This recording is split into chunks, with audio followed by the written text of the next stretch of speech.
Hello everyone. तो next हम करते हैं थर्मोडायनेमिक्स में आगे। नेक्स्ट है हमारा second law of thermodynamics, second law of thermodynamics. ठीक है, अब सेकेंड लॉ ऑफ थर्मोडायनेमिक्स में हमारे पास क्या है कि कभी भी जो हीट है, ठीक है, अगर हम किसी सिस्टम को हीट प्रोवाइड कर रहे हैं तो वो कंप्लीट की कंप्लीट हीट कभी भी वर्क डन में कन्वर्ट नहीं होती, कुछ ना कुछ एनर्जी लॉसेस होते हैं। ठीक है, हमने फर्स्ट क्या बोला था, फर्स्ट लॉ ऑफ थर्मोडायनेमिक्स में कि हीट दी है कि कुछ तो वर्क डन में कन्वर्ट हो जाएगी, कुछ इंटरनल एनर्जी में स्टोर हो जाएगी। ठीक है, वहीं से सेकेंड लॉ आया है कि अगर हम किसी सिस्टम को डेल्टा क्यू हीट दे रहे हैं, ठीक है, डेल्टा क्यू हीट दे रहे हैं, तो वो पूरी की पूरी डेल्टा डब्ल्यू में कन्वर्ट मीन्स वर्क डन में कन्वर्ट नहीं हो सकती, कुछ ना कुछ एनर्जी लॉसेस होते हैं। ठीक है, कुछ ना कुछ एनर्जी लॉसेस होते हैं। हम ऐसी कोई भी मशीन नहीं बना सकते जो पूरी की पूरी हीट को क्या करे, पूरी की पूरी हीट को वर्क डन में कन्वर्ट करे। ठीक है, जैसे सपोज कर लो, इसकी बेस्ट एग्जांपल क्या है, आपके घर में वाटर टैंक्स होते हैं ऊपर, ठीक है, छत के ऊपर। अब यहाँ पे ये वाटर टैंक है, अब नीचे हमने पाइप लगा के यहाँ पे वॉश बेसिन होती है।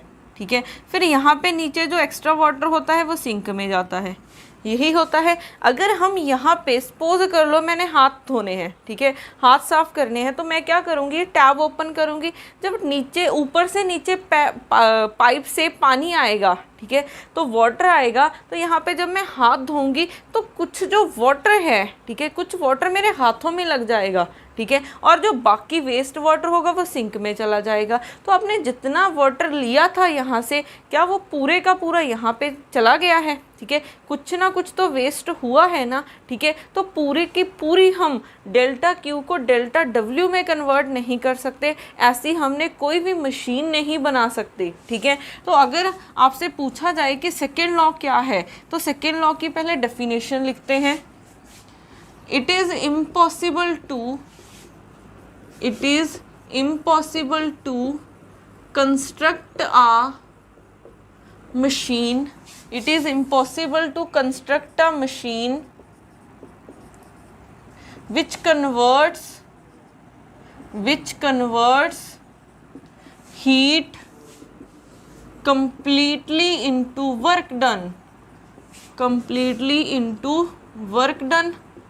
ठीक है, तो हम ऐसी कोई भी मशीन नहीं बना सकते हैं जो पूरी की पूरी हीट को वर्क डन में कन्वर्ट कर सके। ठीक है, अब इसी बेसिस पे बनाया है कार्नोट हीट इंजन। ठीक है, कार्नोट हीट इंजन। अब ये हीट इंजन क्या काम करेगा, ये बना सेकेंड लॉ से ही है कि पूरी की पूरी हीट को वर्क डन में कन्वर्ट नहीं कर सकते। ये क्या करेगा, हीट को मैकेनिकल वर्क में कन्वर्ट करेगा। ठीक है, हीट को मैकेनिकल वर्क में कन्वर्ट करेगा। तो हमारे पास कार्नोट हीट इंजन क्या है, हीट को मैकेनिकल वर्क डन में कन्वर्ट करेगा।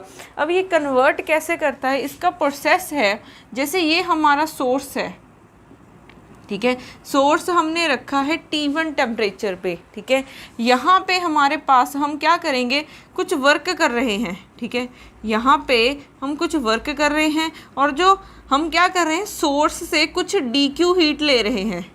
ठीक है, सोर्स से DQ हीट भी चाहे मत मानो, Q1 हीट ले रहे हैं।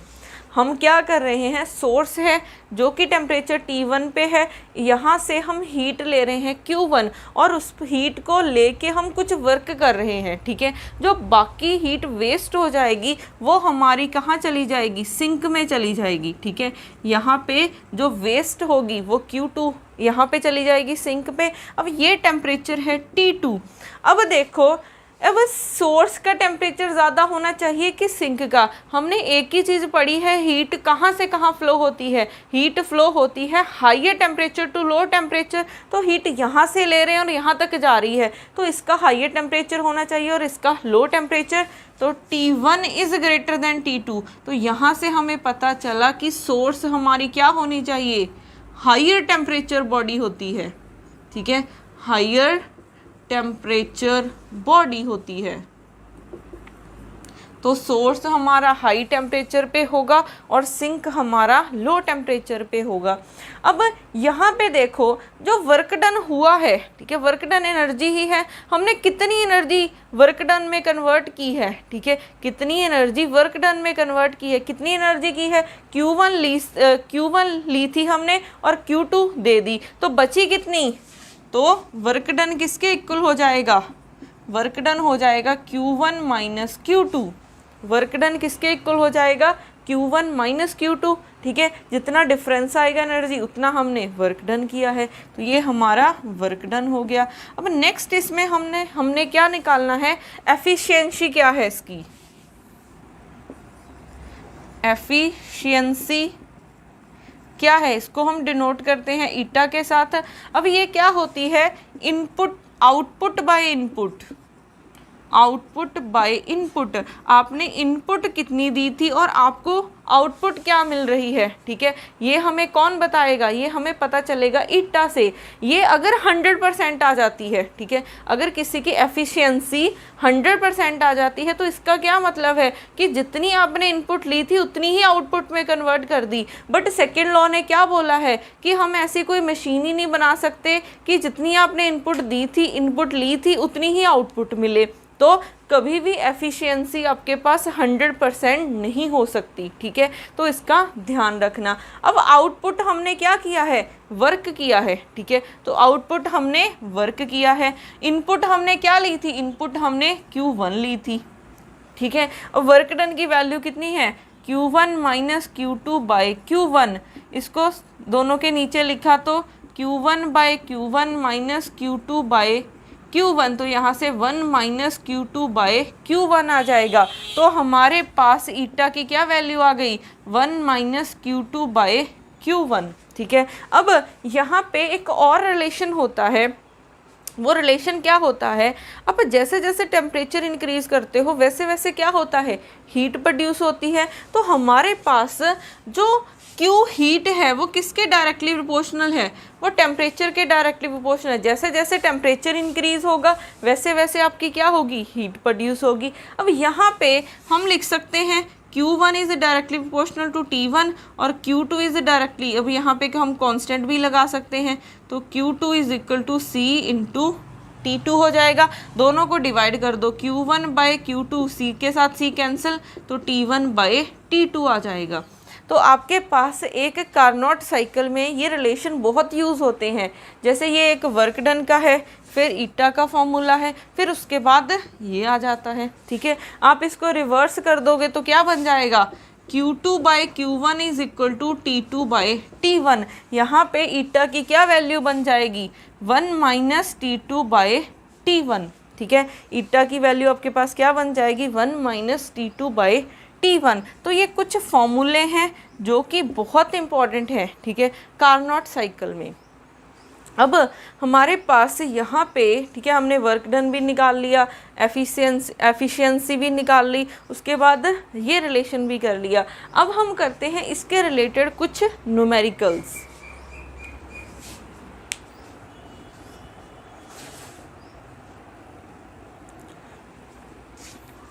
अब उसके बाद करते हैं इसके रिलेटेड न्यूमेरिकल्स।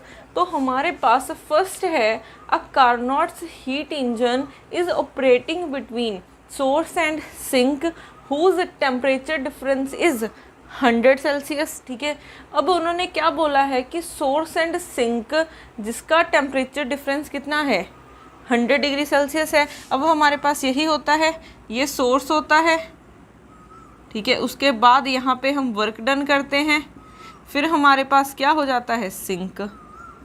यहाँ से हम Q1 हीट लेते हैं और यहाँ पे Q2 रिजेक्ट कर देते हैं, ये T1 पे होता है और ये T2 पे होता है। तो दोनों का टेम्परेचर डिफरेंस कितना गिवन है, 100 डिग्री सेल्सियस, ठीक है। उसके बाद if it takes means 746 joule of heat from the source, ठीक है। तो सोर्स से कितनी हीट ले रहा है, Q1, तो Q1 किसके इक्वल है, 746 जूल, एंड रिजेक्ट कर रहा है 546 joule of heat to the sink. तो कितनी रिजेक्ट कर रहा है, Q2 हमारे पास कितना हो जाएगा 546 जूल। और हमें पूछा क्या है, what is the value of efficiency of the heat engine. तो हमें ईटा की वैल्यू निकालनी है। ईटा की वैल्यू क्या होती है 1 माइनस Q2/Q1, ठीक है। अब इसकी वैल्यू 1 माइनस T2/T1 भी हो सकती है, बट हमें ना तो T1 पता है ना T2 पता है, बट हमें Q1 Q2 पता है। तो क्या हो जाएगा इसकी वैल्यू 1 माइनस 546 माइनस 746। तो इसको सॉल्व करके 0.68 आ जाएगा इसका आंसर, ठीक है।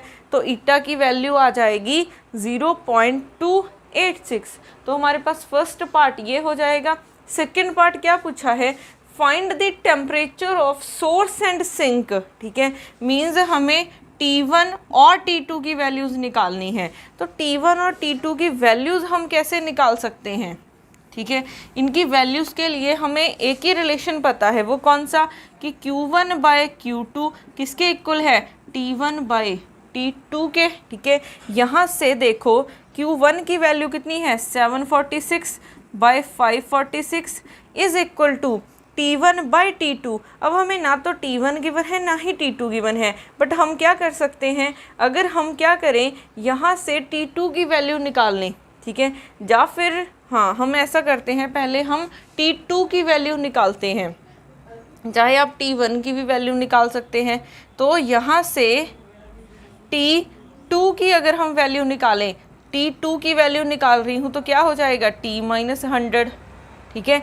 T2 की वैल्यू निकाली तो T1-100 हो जाएगा, वैल्यू पुट कर दो। T1 ऐसे ही है, T2 की वैल्यू T1-100। अब हमने क्या करना है, इसको थोड़ा सा सिंप्लीफाई करना है, क्रॉस मल्टीप्लाई करो 746 T1-100, ठीक है। क्रॉस मल्टीप्लाई कर दिया, T1 इंटू 546 मल्टीप्लाई किया 746 T1 माइनस 746 2 ज़ीरोज़ आ जाएंगी, T1 546। ये इस तरफ लेके आओ 746 T1 minus 546 T1 is equal to 74600, ठीक है।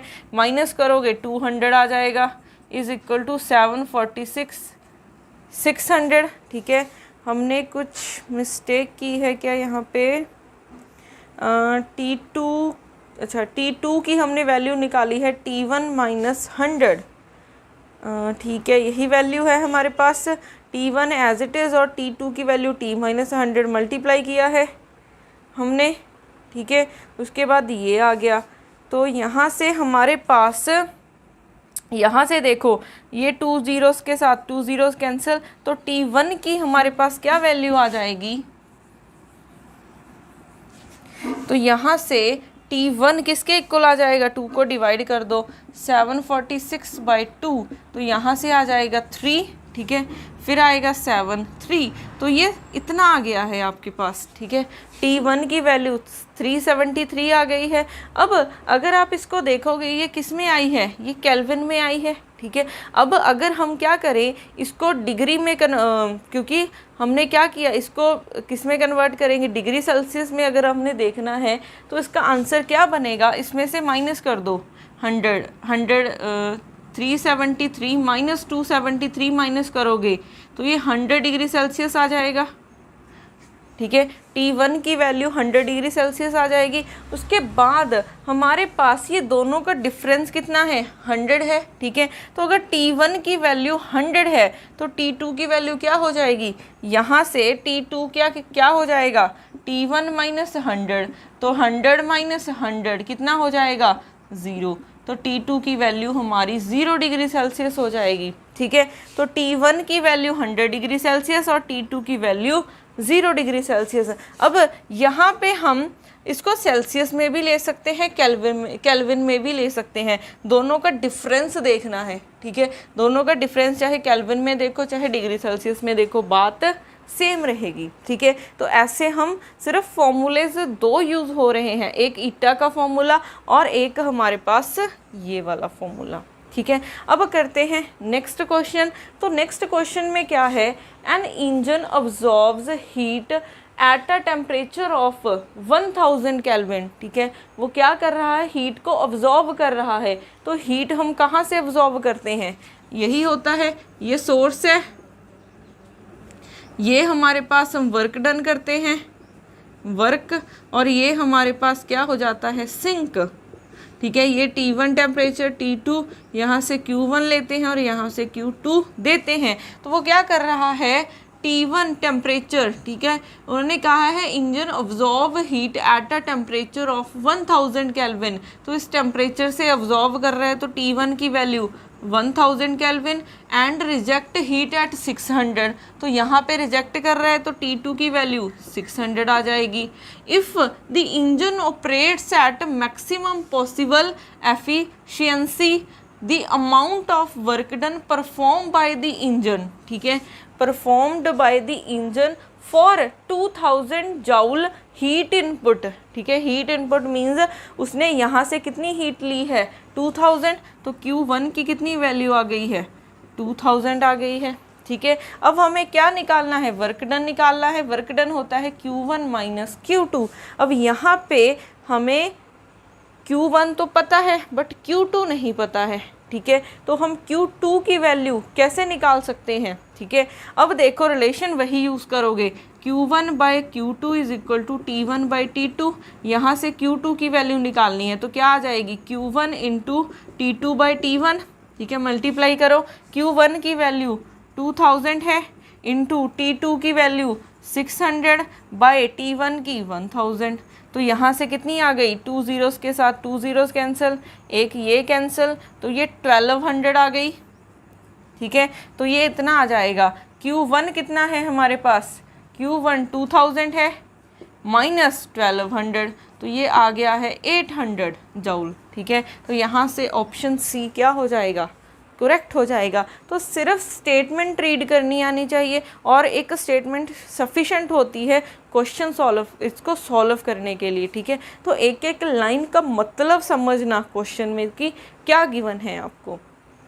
अब हमारे पास से नेक्स्ट है, अगर आपको ये ना तो Q1 गिवन है ना ही Q2 गिवन है, ठीक है, ना ही टेम्परेचर्स की वैल्यूज़ गिवन है, फिर भी आपसे कार्नोट साइकिल की क्या पूछ ली जाए, ईटा एफिशिएंसी की वैल्यू पूछ ली जाए, तब हम कैसे निकालते हैं, ठीक है। उसका भी एक फॉर्मूला है, हम एरिया अंडर द कर्व से निकाल सकते हैं, हम एरिया अंडर द कर्व से निकाल सकते हैं।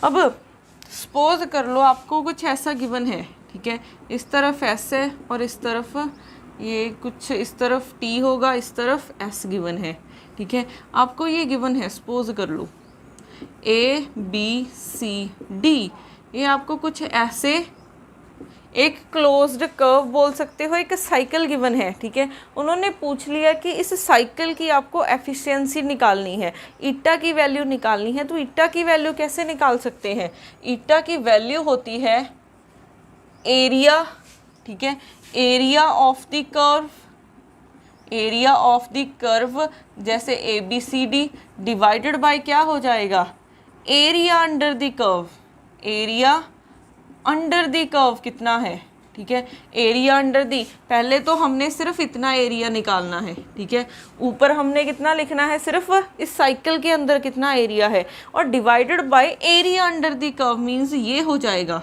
इसको हम मान लेते हैं E और F। तो आपने इतनी कर्व का एरिया निकालना है अब, ठीक है, एरिया अंडर दी कर्व निकालना है, area under the curve ABCD, ठीक है, ABCD नहीं हो जाएगा, अब क्या होगा EFCD, ठीक है। इस कर्व का एरिया आपने निकालना है, तो इसका फॉर्मूला याद रखना, ठीक है। इसके रिलेटेड एक क्वेश्चन करते हैं।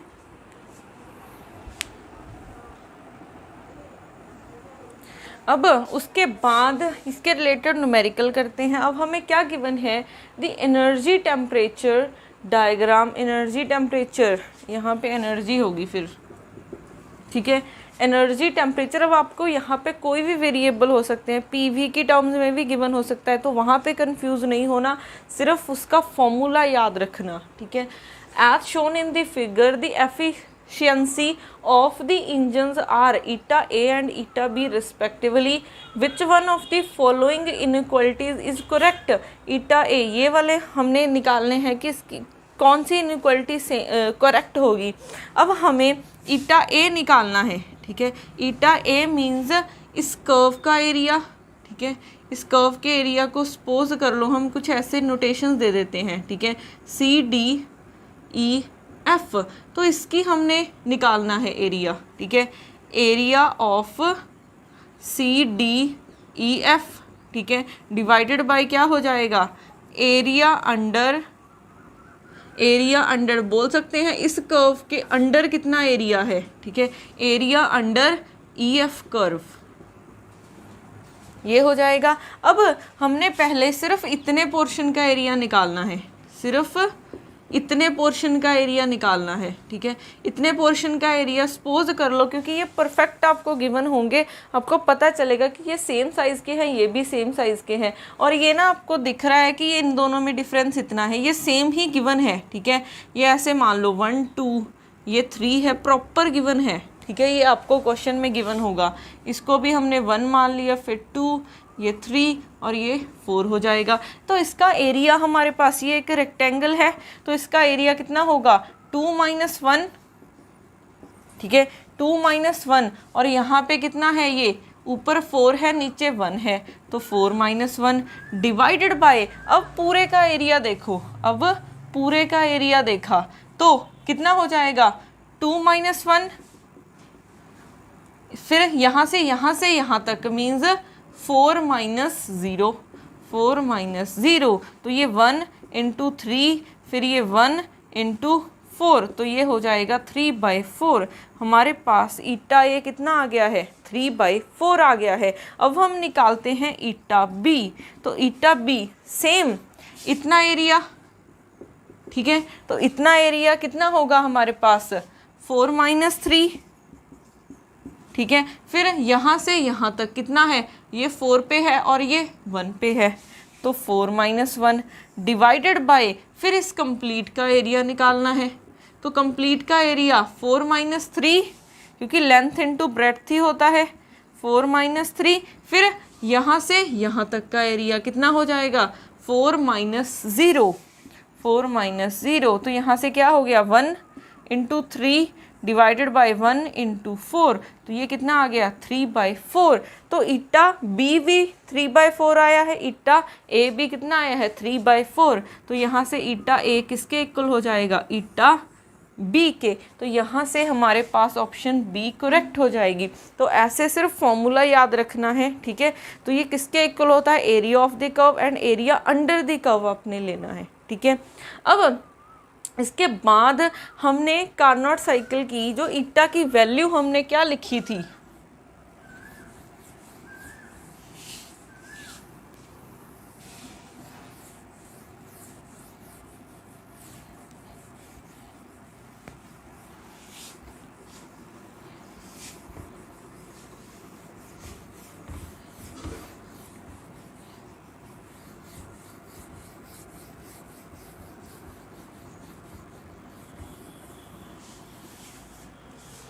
हमने ईटा की वैल्यू लिखी है 1 - T2/T1 या फिर 1 - Q2/Q1।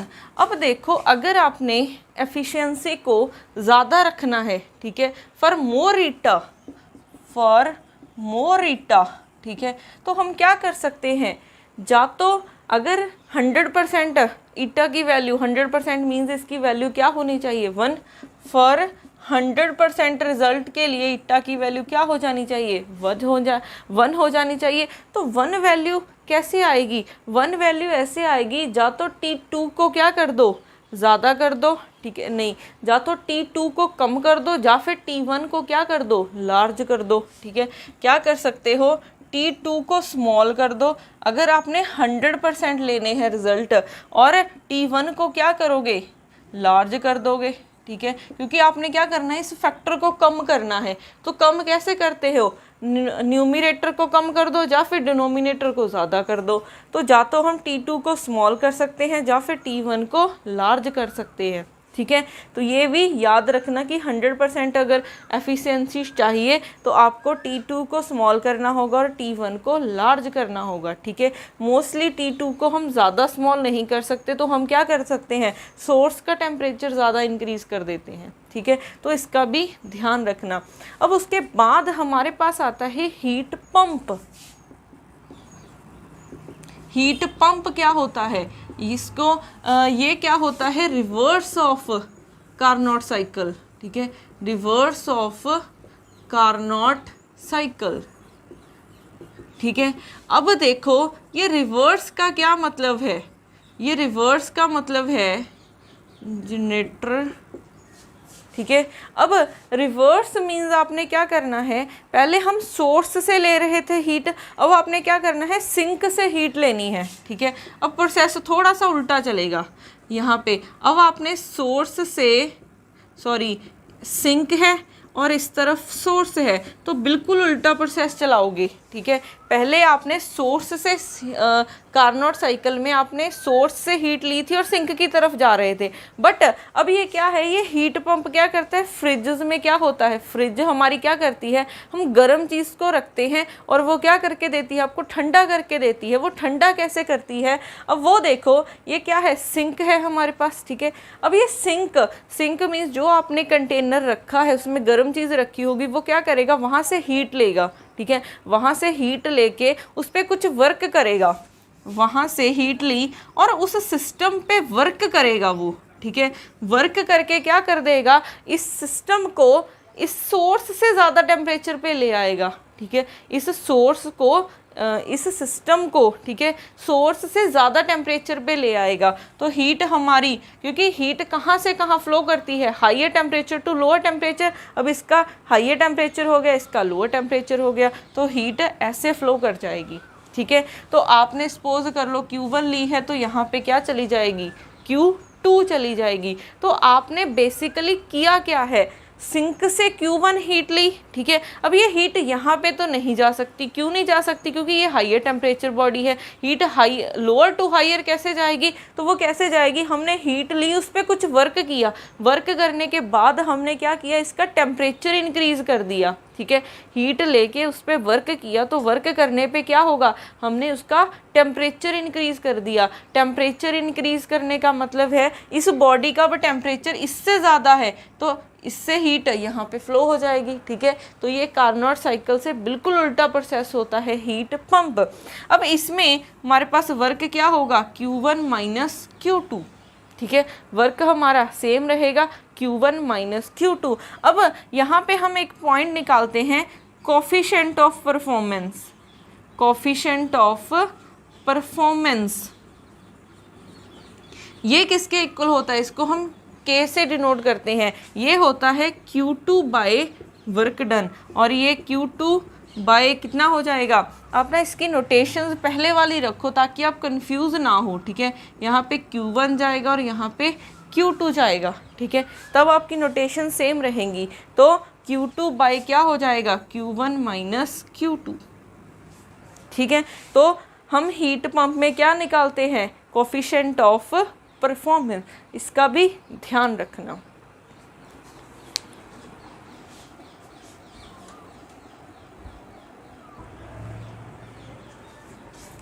अब हमारे पास नेक्स्ट है, कुछ टर्म्स हैं हमारे पास, जैसे बल्क मॉडुलस क्या होता है, ठीक है, कोफिशिएंट ऑफ वॉल्यूम एक्सपेंशन क्या होता है,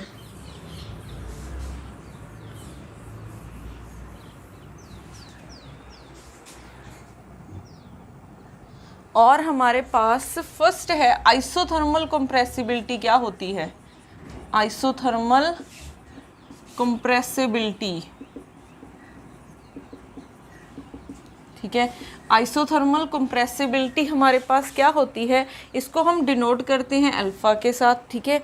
अब ये होता है हमारे पास 1/v करली v बाय करली p एट कांस्टेंट टेम्परेचर। अब ये आइसोथर्मल कंप्रेसिबिलिटी है क्या कि वॉल्यूम हमारा कैसे चेंज हो रहा है जैसे ही हम प्रेशर चेंज कर रहे हैं। जैसे प्रेशर हम इंक्रीज़ करेंगे तो वॉल्यूम कम हो जाएगा, अगर प्रेशर हम डिक्रीज़ करेंगे तो वॉल्यूम क्या हो जाता है, इंक्रीज़ हो जाएगा। तो इन दोनों का रिलेशन है। तो ये वॉल्यूम कैसे वेरी कर रहा है प्रेशर के साथ, और हमने टेम्परेचर को कांस्टेंट रखा हुआ है, तो इस कोफिशिएंट को हम क्या बोलेंगे, अल्फ़ा। ये अल्फ़ा क्या है, आइसोथर्मल कंप्रेसिबिलिटी। उसके बाद हमारे पास आता है बल्क मॉडुलस,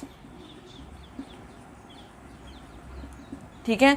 एक थर्ड टर्म, ये फर्स्ट टर्म है, फिर सेकंड, फिर आएगा हमारे पास, इसके बाद हमारे पास आएगा कोफिशिएंट ऑफ वॉल्यूम एक्सपेंशन, ठीक है। आपने ये 3 टर्म्स याद रखने की ज़रूरत नहीं है, सिर्फ आपने ये टर्म याद रखनी है। अब बल्क मॉडुलस क्या होगा, इसको हम K से डिनोट करते हैं, इसको उल्टा दो पूरे को, ठीक है। 1/V है तो V कर दो, मीन्स 1 कर दो तो करली P/करली V हो जाएगा। टेम्परेचर को ऐसे ही रखा, यहाँ पे माइनस है तो माइनस आ जाएगा।